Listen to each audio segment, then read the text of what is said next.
యాదాద్రి భువనగిరి జిల్లా ఆలేరు పట్టణ కేంద్రంలో మంగళవారం ప్రజాపాలన విజయోత్సవ ర్యాలీని స్థానిక పాలకేంద్రం నుండి దుర్గామాత ఆలయం వరకు నిర్వహించారు। ఈ కార్యక్రమానికి ముఖ్య అతిథిగా ప్రభుత్వ విప్ ఎమ్మెల్యే బీర్ల ఐలయ్య పాల్గొని మాట్లాడారు।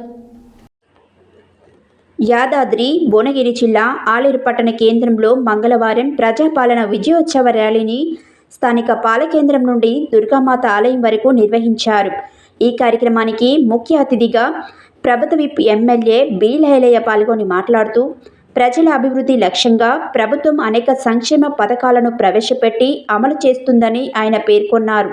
ఈ కార్యక్రమంలో టీపీసీసీ రాష్ట్ర కార్యదర్శి జనగాం ఉపేందర్ రెడ్డి, పట్టణ అధ్యక్షుడు ఎంఏ ఏజాజ్, మండల అధ్యక్షుడు కొండరాజు వెంకటేశ్వరరాజు, జిల్లా మహిళా అధ్యక్షురాలు నీలం పద్మ, కౌన్సిలర్ చింతలపాని సునీత శ్రీనివాస్ రెడ్డి, గుత్తె సమంతారెడ్డి, మహిళా నాయకుడు పాము అనిత, వనజ, యాటజయ, కాంగ్రెస్ సీనియర్ నాయకులు, ప్రజాప్రతినిధులు, అధికారులు తదితరులు పాల్గొన్నారు।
जय कांग्रेस, जय कांग्रेस,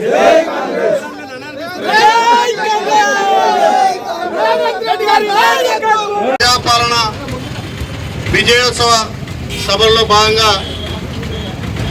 ఈరోజు ఆలేరు మున్సిపాలిటీలో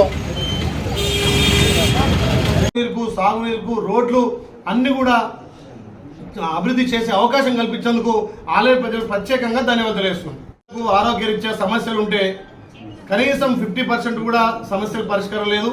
మా గౌరవ ముఖ్యమంత్రి పేదోడికి కార్పొరేట్ స్థాయిలో వైద్యం అందాలి, ఎవరికైనా వైద్యం గవర్నమెంట్ హాస్పిటల్లో కాకుండా అత్యవసరంగా ప్రైవేట్ హాస్పిటల్లో కూడా చేస్తే గత ప్రభుత్వంలో సంవత్సరానికి 450 కోట్లు వస్తే సీఎం రిలీఫ్ ఫండ్ల కింద, ఎల్ఓసీల కింద రాష్ట్రంలో 830 కోట్లు పేద ప్రజలకు ఇచ్చిన ఘనత గౌరవ ముఖ్యమంత్రి రేవంత్ రెడ్డి గారిది। అదేవిధంగా పెద్దలు వైద్య శాఖ మంత్రి దామోదర్ రాజనరసింహ సహకారంతో యాదాద్రి భువనగిరి జిల్లాలో 13 కోట్ల రూపాయలు ఈ ఆరోగ్య శాఖ ద్వారా సీఎం రిలీఫ్ ఫండ్ కానీ ఎల్ఓసీలకు ఇచ్చినాం। దాంట్లో 13 కోట్లు అయితే ఆలేరు నియోజకవర్గానికే 7.5 కోట్లు సీఎం రిలీఫ్ ఫండ్ కింద, ఎల్ఓసీ కింద ఇవ్వడం జరిగింది।